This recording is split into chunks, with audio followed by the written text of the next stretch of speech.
akan membincang dan mendiskusikan terkait dengan industrialisasi dan sistem sosial. Mengapa kita penting dan perlu mendiskusikan industrialisasi dan sistem sosial?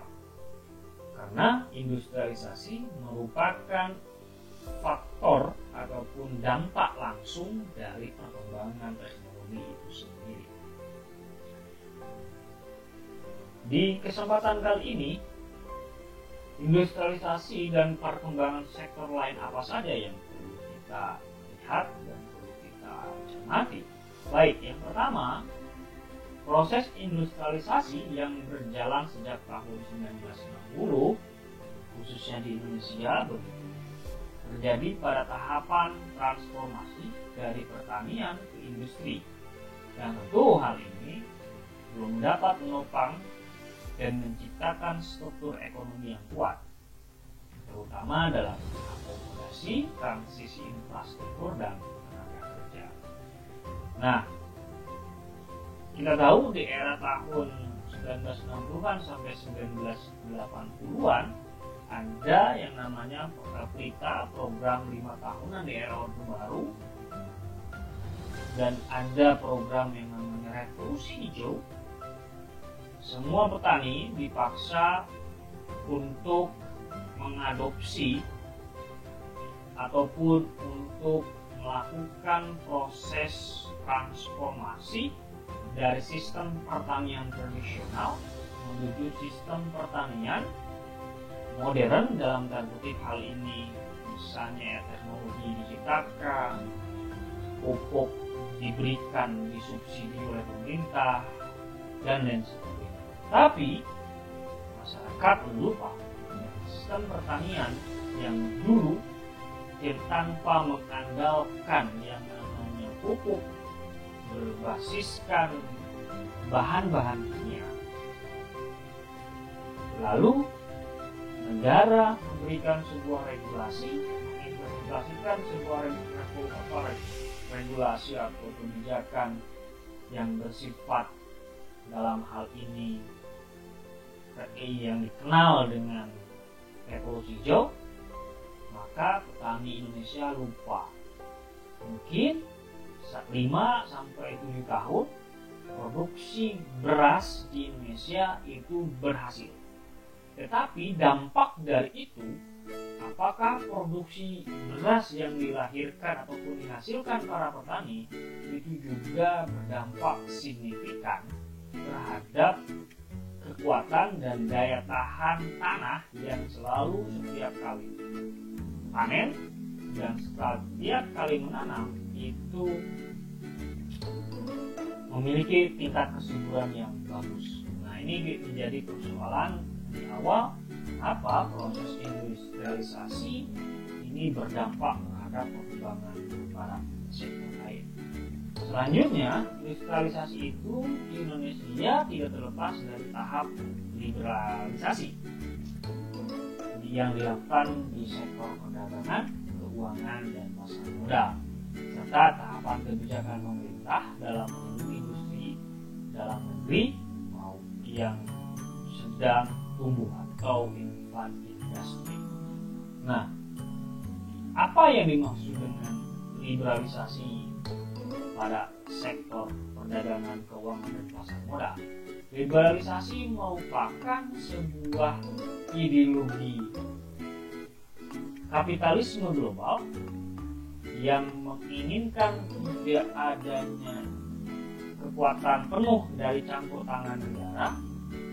Karena kita analogikan begini, liberalisasi penganjur paham liberalisasi itu begini: jikalau sebuah sistem bisnis yang mereka ciptakan diikut campuri oleh negara, maka bisnis itu tidak berjalan. Contoh misalnya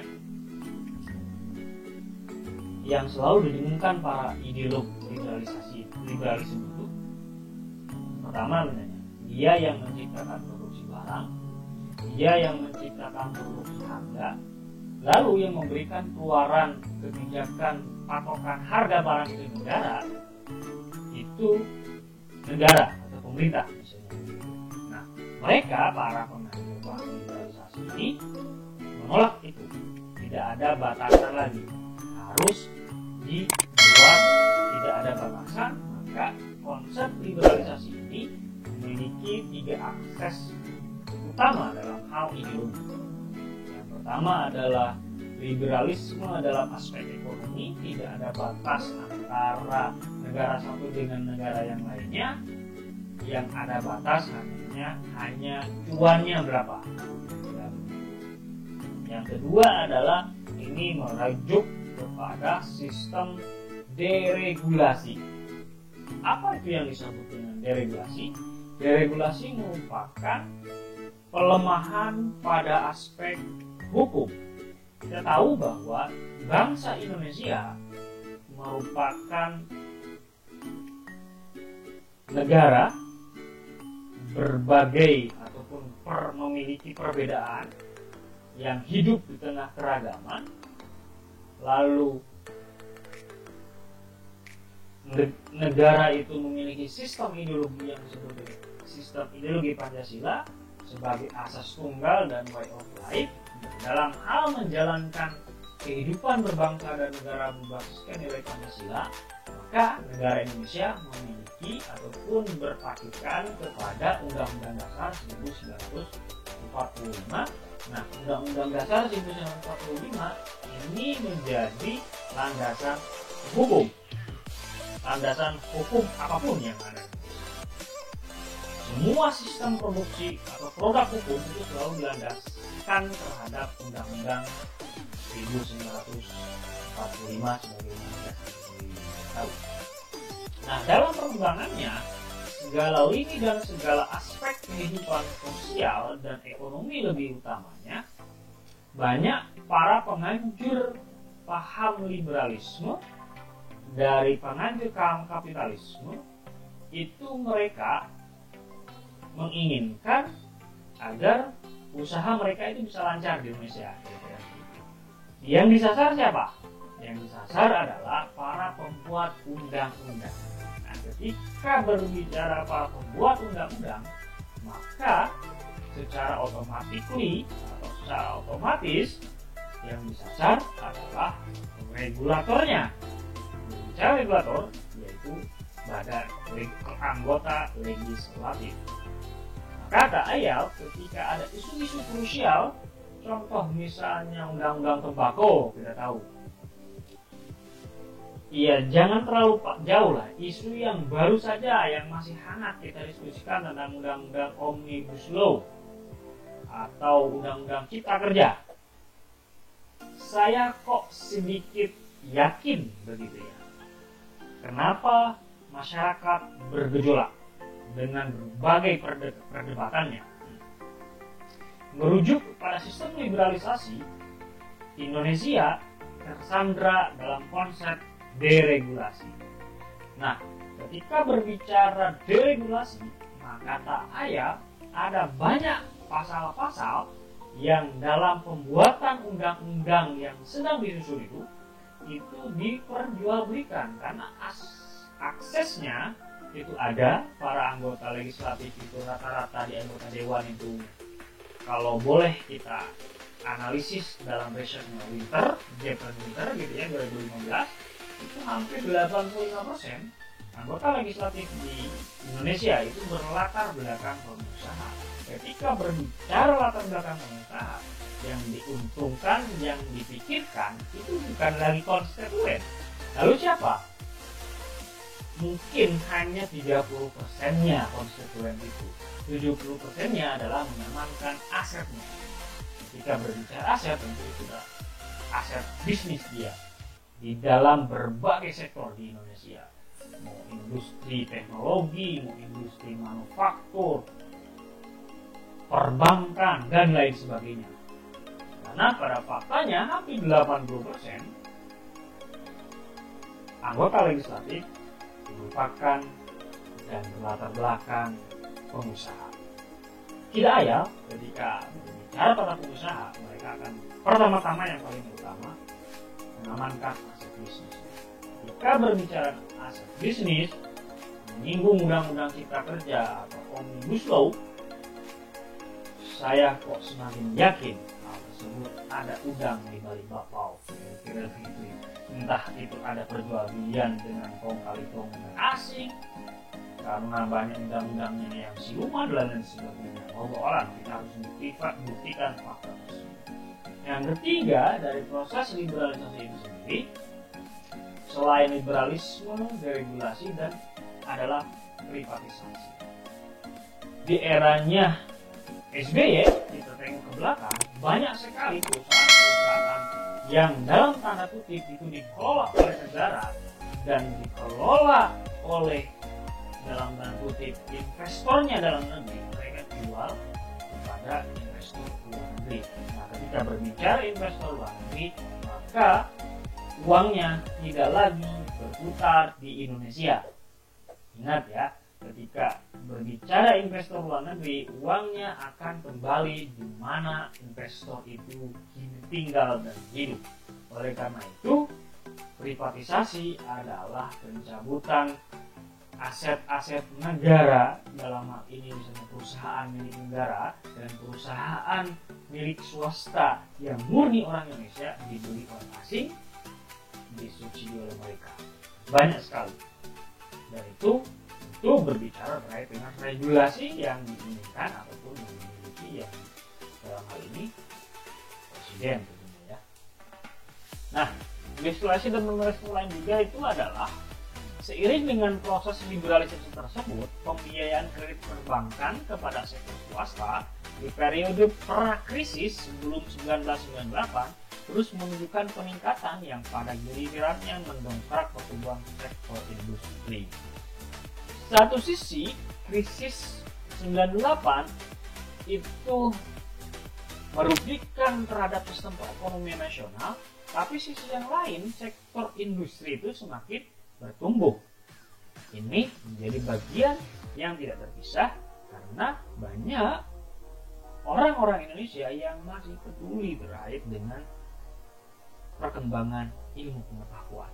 Karena industrialisasi ataupun sektor industri itu berhubungan erat dengan sektor yang relatif dengan perkembangan ilmu pengetahuan. Ketika berbicara industri ya itu teknik, ilmu eksak lah dalam hal ini begitu ya. Nah, selanjutnya dampak kebijakan pemerintah dan keterbukaan terhadap perdagangan dan penanaman modal internasional. 98 Soeharto menandatangani KMA penanaman modal asing gitu ya. Selain membuat peranan industri semakin signifikan terhadap pertumbuhan ekonomi, juga menciptakan masalah yang bersifat struktural. Apa itu? Yaitu ketergantungan tinggi pada teknologi impor.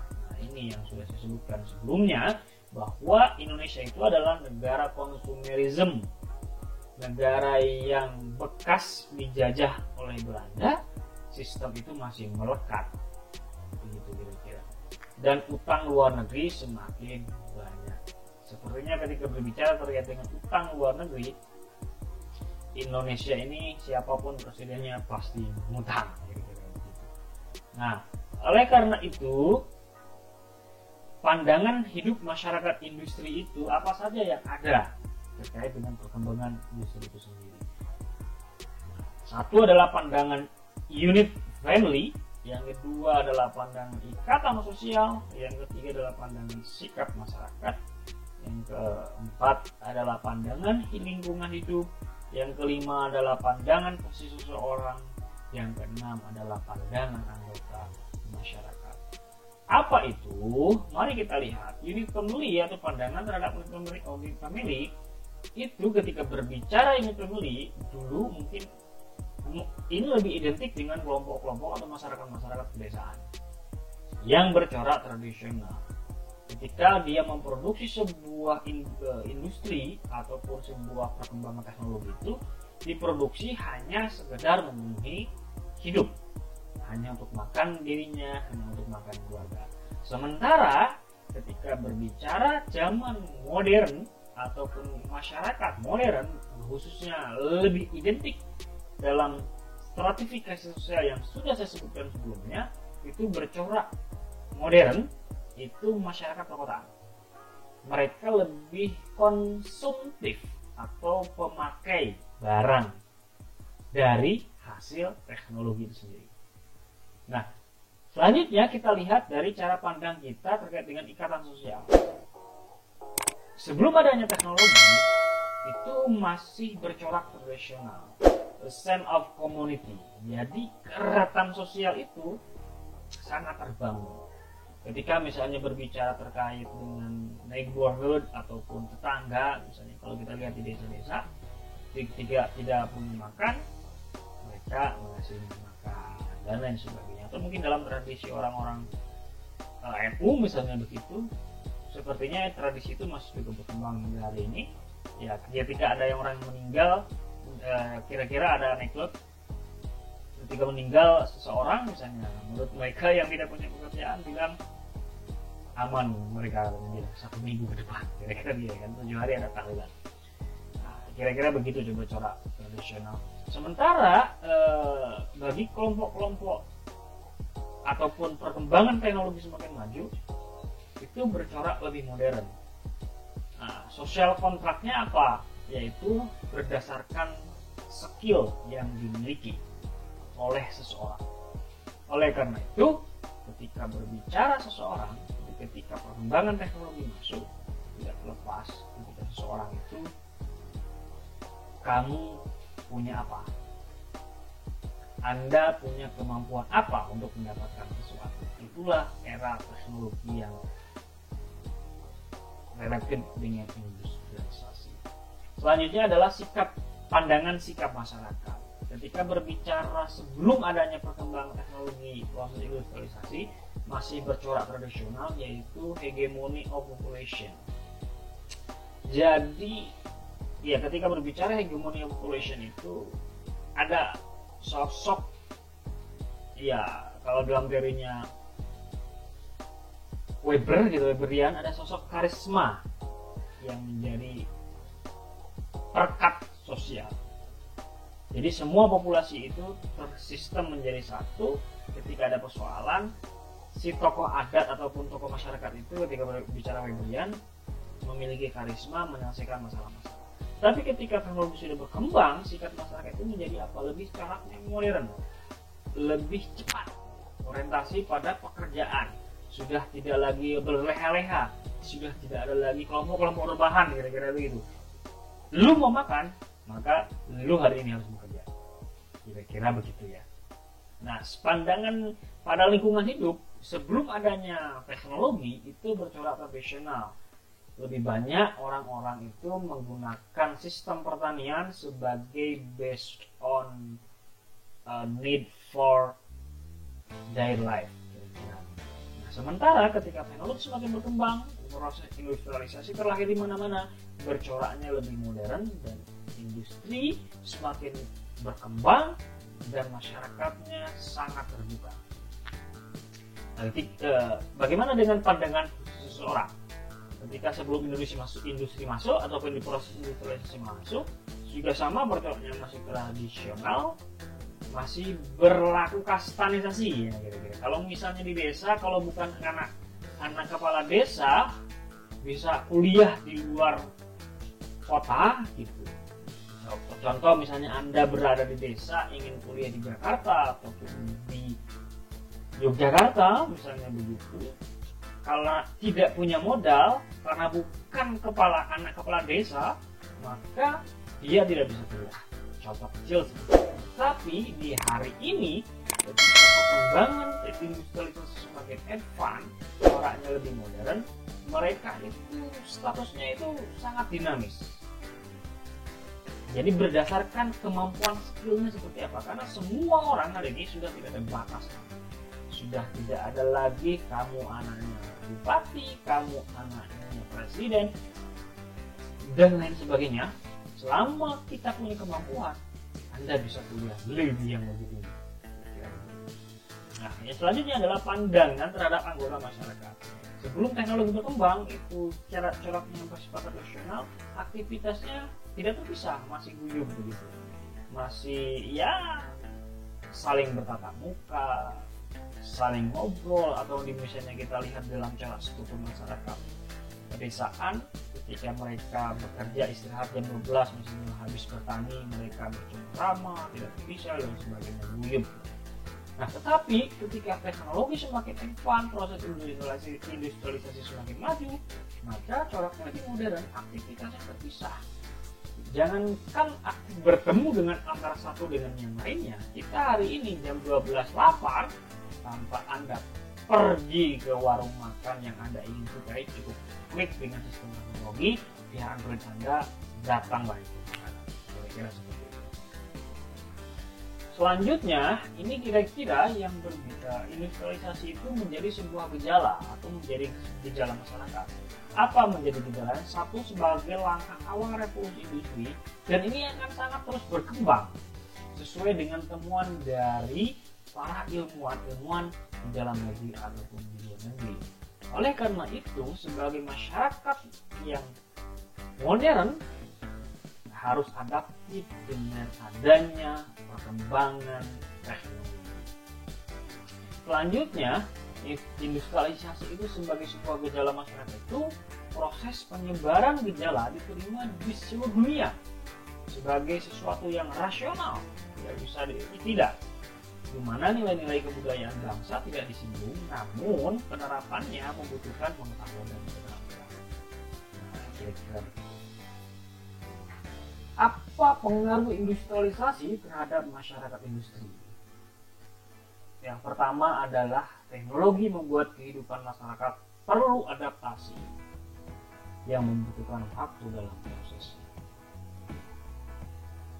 Misalnya berbicara hal ini, perbedaan generasi X, Y, Z, mungkin generasi X ini akan sangat kesusahan ketika berbicara mengenai perkembangan teknologi, dan akan lebih pintar Anda yang lahiran 2000 ke atas dibandingkan yang lahiran 60, antara 60 sampai 80, karena fase tersebut adalah fase di mana masyarakat yang dulu itu secara perkembangan teknologi sangat terbatas. Sementara bagi Anda yang lahir tahun 2000 ke sini sangat adaptif sekali dengan perkembangan teknologi. Selanjutnya, pengaruh industrialisasi terhadap masyarakat itu adalah reaksi terhadap perubahan itu dipengaruhi oleh situasi dan lingkungan masyarakat. Ya, ini jelas gitu ya. Masyarakat itu lingkungannya selalu berubah dari waktu ke waktu, antar waktu dengan antar waktu, sehingga situasi dan lingkungan masyarakat itu sangat mudah dan sangat mungkin terjadi perubahan sangat cepat. Selanjutnya adalah ini akan melahirkan sebuah disintegrasi sosial. Tidak ada nilai dan norma yang dapat dijadikan pegangan. Mengapa ini terjadi? Karena salah satu contoh yang paling sederhana adalah mungkin dulu di era Orde Baru, ketika kita mengkritik pemerintah, lalu hanya pemerintahlah yang memiliki kewenangan menangkap ataupun memenjarakan seseorang. Dan ya kalau mau kritik kepada pemerintahan Orde Baru, mungkin aktivis misalnya seperti itu, maka siap-siap saja besok paginya ditodong oleh pistol, babinsa dan lain sebagainya. Tapi hari ini semua orang bisa menjadi super power baru. Kalau Anda merasa tidak senang dengan perkataan saya, misalnya, lalu Anda melaporkan perkataan saya, maka saya bisa saja saya dituntut. Apalagi misalnya ada undang-undang IT atau undang-undang ITE. Gitu. Nah, atau lagi misalnya perkembangan hate speech, hoax dan lain sebagainya, ini sangat mudah sekali. Ya, yang kelompok-kelompok dalam tanda kutip alay saja, misalnya itu bisa diperdebatkan. Nah, ini menjadi sebuah disintegrasi sosial dalam tanda kutip, karena ketika berbicara hari ini, dunia nyata itu ada di dunia maya, dan dunia maya itu betul-betul seperti nyata. Nah, dapat menjadi tindakan dan perbuatan amoral dan kriminal jikalau kita tidak adaptif dengan industrialisasi yang berdampak pada ada sebuah pesan dari Gusmus, kalau kita menghadapi globalisasi, kita menghadapi modernisasi, kita menghadapi proses industrialisasi, jadilah seperti air. Air itu mengalir dari tempat yang tinggi ke tempat yang rendah.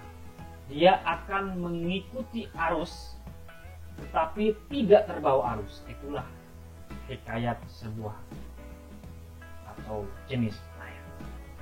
Mari kita renungkan bersama. So, apa langkah selanjutnya ketika kita berbicara mengenai industrialisasi yang berdampak terhadap masyarakat industri? Kita ingat hari ini adalah dimana kita semua berada pada fase revolusi 5.0.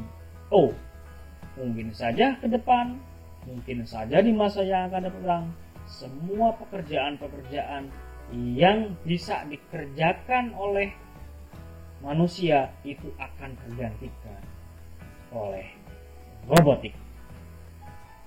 Oleh karena itu, kita renungkan apa langkah selanjutnya dari kita menghadapi proses industrialisasi. Terima kasih atas atensi Anda. Jikalau masih ada banyak pertanyaan ataupun persoalan yang belum paham apa yang saya ungkapkan, silakan Anda tulis di kolom komentar. Insya Allah jikalau ada waktu saya akan feedback ataupun menjawab kembali pertanyaan-pertanyaan Anda, atau bisa langsung memberikan sebuah tanggapan, reaksi terhadap apa yang sudah saya sampaikan. Terima kasih sekali lagi saya ucapkan.